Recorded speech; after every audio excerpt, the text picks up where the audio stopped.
l'attente n'a pas été trop longue, ça va? Si, ça va. Quand même. Ça va? Ouais. Bien. Ouais.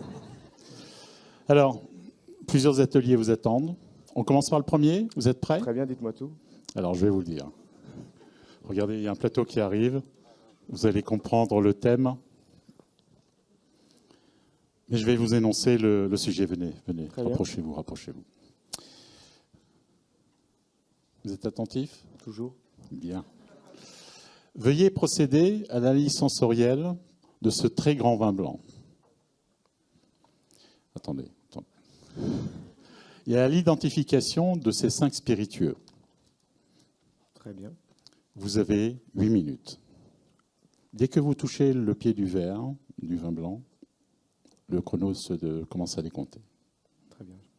Du vin blanc. Donc, je peux me permettre de prendre un petit peu d'eau? Vous avez de l'eau ici. Très bien, merci.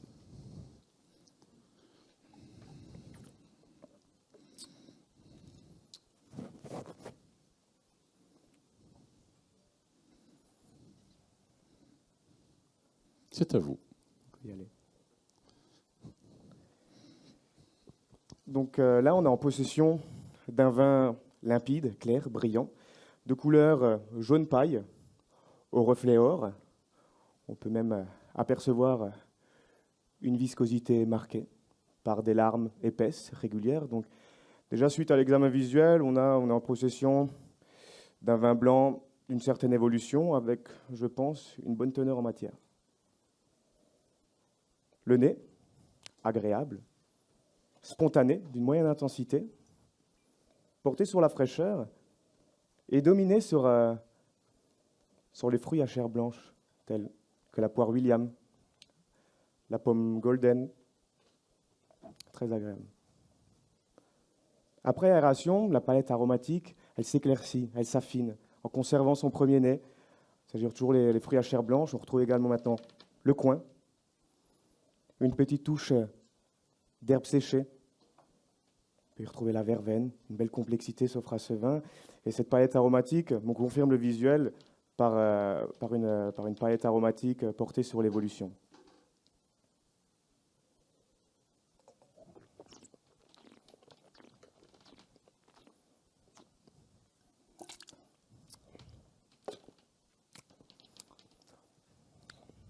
Donc là, en bouche, on a un vin d'une attaque généreuse, évoluant d'un grain soyeux jusqu'à un milieu de bouche ample, d'une densité modérée. On peut y retrouver une acidité assez présente, voire même incisive, qui lui donne vraiment un bel équilibre déjà en milieu de bouche. On retrouve en rétro-olfaction les arômes qu'on avait décelés à l'olfactif, c'est-à-dire toujours ces impressions de fruits à chair blanche, de poire William, de pomme golden, très agréable. Et une finale souple, fraîche, une persistance aromatique de 5 caudalie. Donc déjà, on a un vin, pour moi, un vin blanc, porté d'une certaine évolution, joué d'un bel équilibre entre matière et cette acidité, qui lui en font déjà un vin agréable à boire comme ça et un vin de gastronomie, que j'ai le plaisir à servir, je pense, avec un petit passage en carafe, minute, juste pour exprimer au mieux tout le potentiel de ce vin, à une température, je pense, de 10 à 12 degrés. Pour le potentiel de garde, il a déjà beaucoup de plaisir à donner dans l'immédiat, bien qu'on peut encore le garder 5 ans. Très agréable. Et le servir, bien sûr, dans des verres un peu évasés comme cela. C'est très, très bien. Après, pour l'association, on peut déjà s'amuser, je pense, à faire jouer sur les textures, avec cette texture assez onctueuse. Pourquoi pas maintenant marier la chair d'un filet de Saint-Pierre qui aurait été juste poché, revenu dans un petit peu de beurre. Et après, on aurait fait une sauce de façon avec un jus de citron confit, qui peut être très agréable, et même jouer encore une fois sur la texture avec un crémeux de pommes de terre garni d'une petite huile de noisette sauvage. Ou même encore, on peut se faire plaisir avec un filet de volaille de Bresse qui aurait été juste braisé, encore une fois pour respecter la texture, juste braisé avec une sauce façon maltaise pour mettre en évidence ce côté assez fruité avec par exemple des zestes d'orange et au dernier moment un petit trait de vinaigre de cidre pour mettre la connotation sur l'évolution de ce vin avec ses arômes assez fruités qui peut être assez intéressant. Et là, je verrai aussi quelques panais cuits à l'étuvée qui peut être vraiment fort bien. Ou même Maintenant, s'orienter sur un fromage, jouer entre onctuosité encore une fois, et même un fromage qui a de l'audace, qui a du caractère. Et je verrai maintenant, pourquoi pas, une époisse de Bourgogne, voilà, juste faite comme elle peut, pas trop puissante, voilà, pour se faire plaisir, fin du repas, ça peut être très agréable. Donc maintenant, je pense qu'on a un vin français, fait à partir d'un super cépage, le Chenin.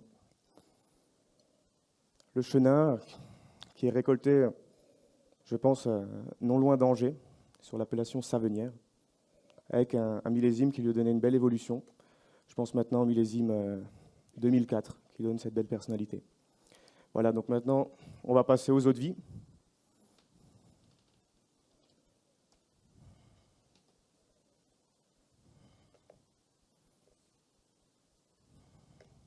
Donc déjà, numéro 1, on est en possession d'une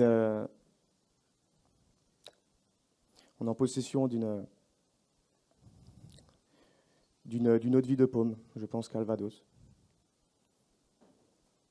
Deuxième,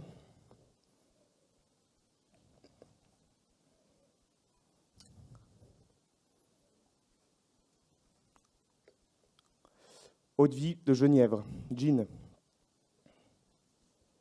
Troisième, avec une eau de vie de vin. Je pense à du cognac. Quatrième, là on a très clairement une eau de vie de pomme, Calvados. Très dominant, très agréable.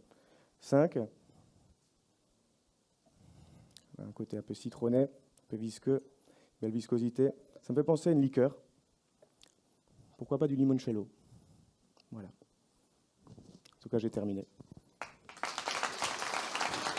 Bien, merci. Bien, bien, bien.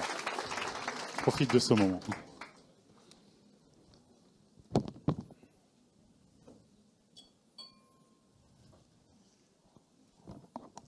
Bien, derrière nous, on a une table de 4, juste derrière nous. Très bien. Je crois qu'ils vous attendent, on va y aller. Venez.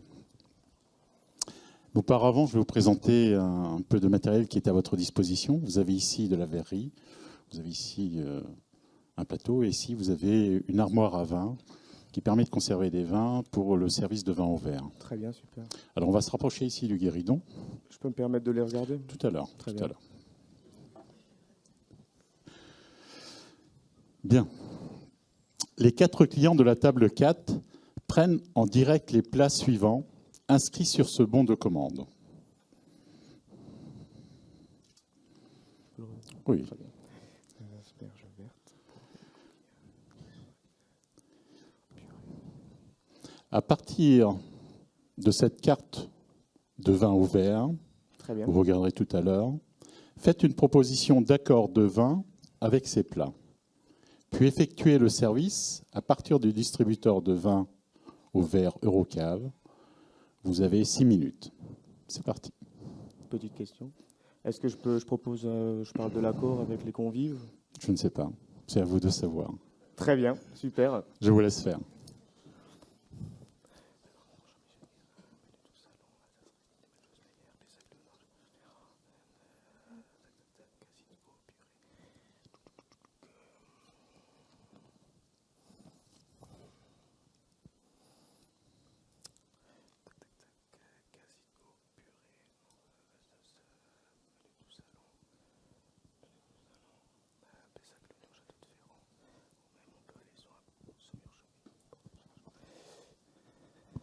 Voilà. Bonjour madame, bonjour messieurs. Donc j'ai pris connaissance de votre menu. Donc déjà, super menu que je vais me tâcher maintenant d'enjoliver avec de superbes vins que j'ai à ma disposition. Donc j'ai vu que vous avez choisi une asperge avec une sauce à la maltaise, jus de coquillage. Là, je vous proposerai maintenant de rester dans l'intensité de l'asperge, avec pourquoi pas marquer aussi la minéralité des crustacés. Donc là, j'ai envie de vous faire découvrir maintenant le roi des cépages alsaciens, le Riesling, avec un Riesling qui est produit non loin de Colmar par un superbe domaine Jossmeyer, qui ira vraiment avec droiture, finesse, de la densité, de la personnalité, s'accorder à merveille avec l'asperge. Ça vous va? Très bien. Après, pour le deuxième, vous avez un quasi de veau en purée, Donc dans l'idée, on peut soit se faire plaisir avec un vin blanc qui possède de la densité, de la structure, pour marier aussi avec la délicatesse du mets. Et là, je verrais peut-être, si vous souhaitez un vin blanc, un Pessac-Léognan, Château de Ferrand, en 2010, super millésime, qui joue aussi d'une belle évolution et qui va porter au mieux toute la complexité de l'appellation et va offrir vraiment, comme je vous ai dit, densité, faire un jeu de texture très intéressant.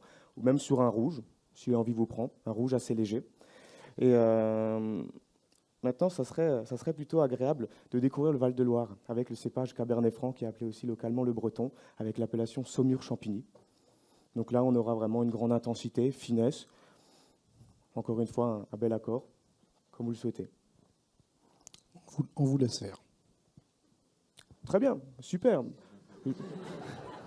Super, je pense que ça peut être alors très judicieux de se faire plaisir en suivant mon deuxième accord et qui peut être l'occasion d'échanger les émotions, d'échanger les avis. Et je viendrai vers vous pour vous poser quelques questions, si l'accord vous a plu.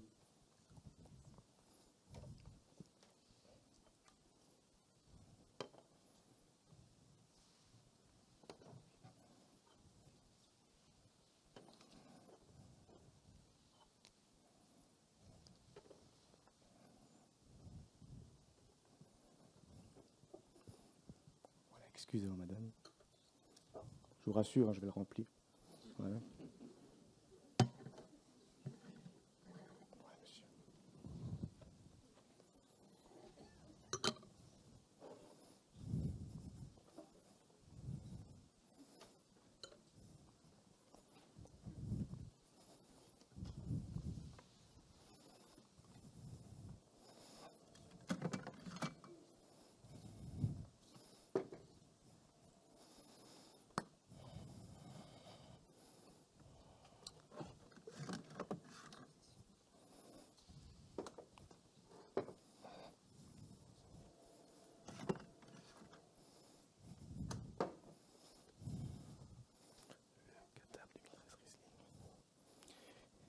Et voilà, madame, comme vous avez sélectionné l'asperge, voilà, je vous fais découvrir le fameux Riesling. Si vous voulez bien goûter, pour me dire si ça vous plaît. Voilà, donc là, c'est un domaine situé non loin de Colmar, donc vinifié par Isabelle Josmeyer. Donc on a vraiment la finesse d'une femme qui vient exprimer au mieux tout le roi des cépages. Ça vous plaît? Superbe. Ouais, monsieur, comme vous avez également l'asperge. Vous n'avez pas l'asperge? D'accord. Ça... Bon, elle vous fera goûter dans le verre. Monsieur, hein? Ouais.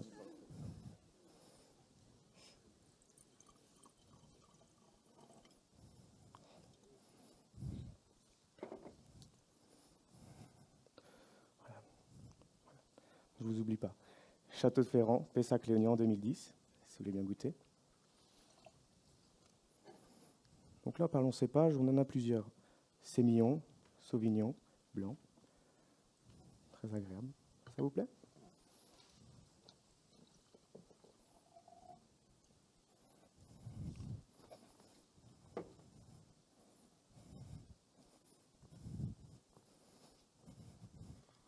Ah, monsieur, Saumur-Champigny, la Porte Saint-Jean. Si vous voulez bien goûter. Je vous conseille vraiment d'y aller, parce que là, on est aussi sur le millésime 2015, une grande intensité, et qui a su donner un Saumur-Champigny, qui vient du celte, Campusini, qui veut dire champ de feu, parce qu'on joue vraiment un superbe microclimat. Je pense que ça va vous plaire, du moins. Je vous laisse échanger les impressions, et je viendrai vers vous pour me rassurer, mais je pense qu'il n'y aura pas de problème. Voilà.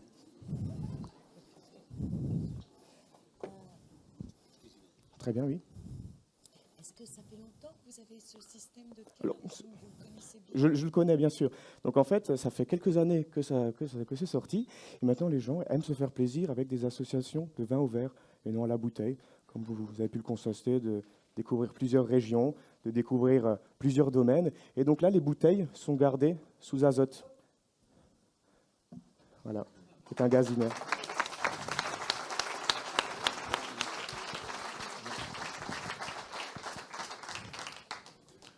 Je prends juste les bouteilles.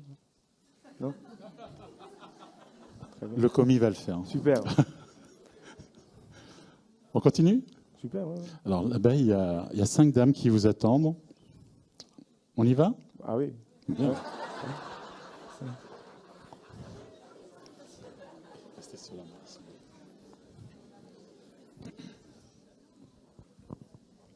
Ce matin, 5 de vos clientes ont suivi un cours de cuisine avec le chef. Très bien.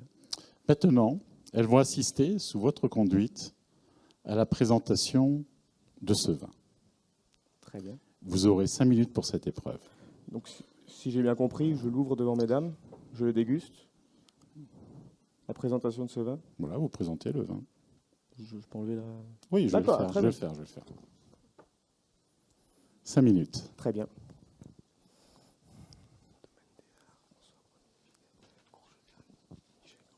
Très bien. Donc j'ai cru entendre que vous avez passé déjà un super moment en compagnie de notre chef. Donc là, ce qui peut être judicieux, c'est d'associer ce que vous avez appris en cuisine avec ce vin. Donc là, c'est vraiment dans le Val-de-Loire, avec l'appellation Courcheverny. Petite particularité, c'est le cépage, l'unique endroit où on en produit le romorantin. Donc là, on est vraiment, pour vous situer, dans le Loir-et-Cher. Vraiment très agréable. Donc là, millésime 2011, qui va lui donner tout le caractéristique de ce millésime assez solaire dans le Val-de-Loire, c'est-à-dire de la densité, et en même temps une belle évolution qui vous le permettra, je pense, de déguster avec plaisir. Donc là, je préconise quand même de le mettre un petit peu au frais. Là, il est quand même un petit peu à température avec la chaleur qu'il fait, pour en bénéficier vraiment au mieux de tout son potentiel, le servir aux alentours de 10 degrés, et après on peut même le déguster. Si ça vous ferait plaisir. Donc là, c'est un superbe domaine aussi, je ne sais pas si vous connaissez, domaine des Huards, donc qui est propriété de Michel Gendrier. Donc là, un domaine assez familial, qui fait partie aussi des domaines assez connus et reconnus à Courcheverny, qu'on a la chance d'avoir en cave et à de vous proposer, bien sûr. Voilà, j'espère que mes explications sont un peu claires. Après, on a un vin très frais, agréable, qui se rapproche aussi du chardonnay, qui est un peu plus connu, vu que c'est un cousin, et qui va avoir ce côté très fruité, une petite rondeur. Voilà, je pense que ça va vous faire plaisir, du moins. Voilà, mesdames.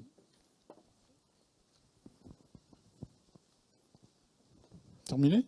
Vous avez encore du temps ? Très bien. Donc, après, si vous avez ce type de vin à la maison, ça serait judicieux de l'ouvrir aussi avec de la volaille pour jouer, encore une fois, sur la tendresse de la volaille, même des Saint-Jacques, juste snacker, avec un vinaigre de calamansi pour jouer vraiment sur les odeurs, un petit peu les saveurs d'agrumes. Calamansi, qui est si vous connaissez, qui est un petit agrume qui joue entre citron et orange. Donc ce serait vraiment l'occasion avec peut-être aussi des ravioles d'oseille.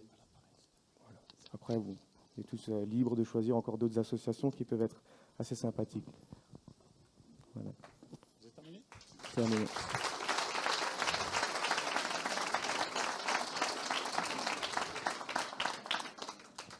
Nous avons encore des clients qui vous attendent au salon. Super. On y va ? Ah ouais. Bien. Pouvez-vous installez-vous ici, s'il vous plaît. Bien.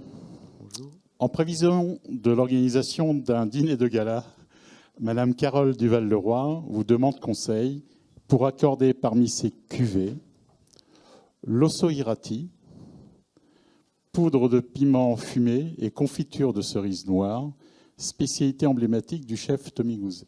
Très bien. Veuillez argumenter votre proposition. Vous disposez de 4 minutes. C'est à vous. Super. Voilà, donc, bonjour madame, bonjour messieurs. Pardon, Voilà. excusez-moi, Je reste si ici. vous pouvez rester là. Très bien. Donc déjà, vous avez de la chance que tous ces vins, je les ai goûtés, je les ai encore en mémoire, tout comme le plat, parce que je l'ai goûté hier. Et donc, c'est un superbe chef d'origine cambodgienne qui s'est installé à Paris depuis 1 an.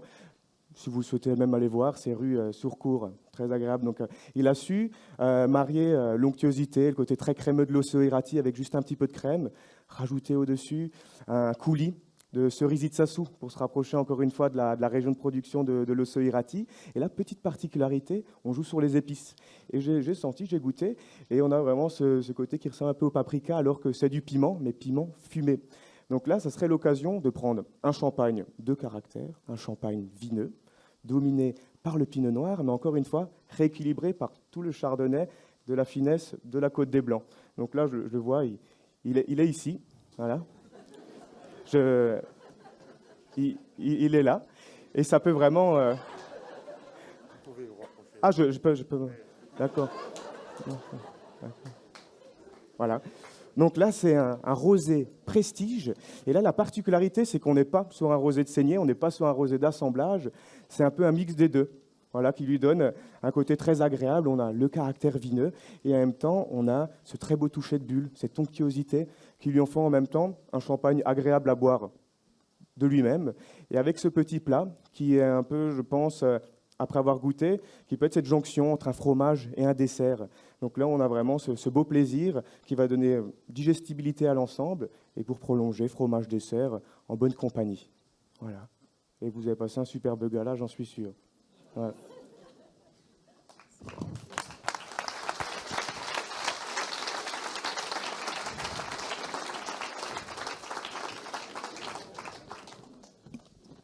C'est bientôt terminé, mais on va retourner au salon, parce qu'il y a les présidents du concours qui voudraient vous poser une question.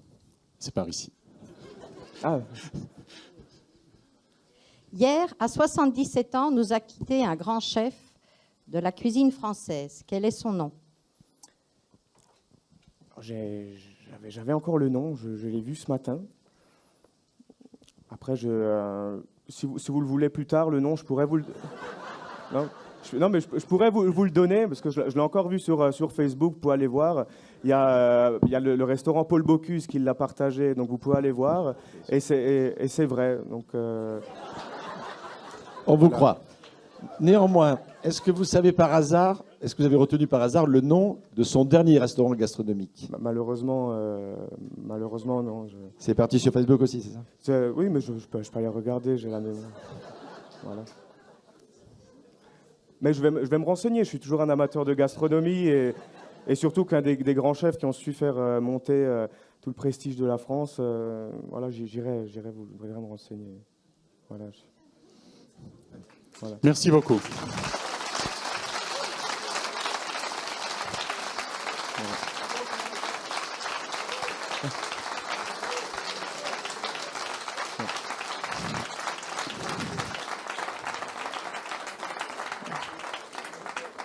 Bien, vous allez rejoindre la loge et puis on se reverra tout à l'heure. Super. À tout à l'heure. Bon, merci.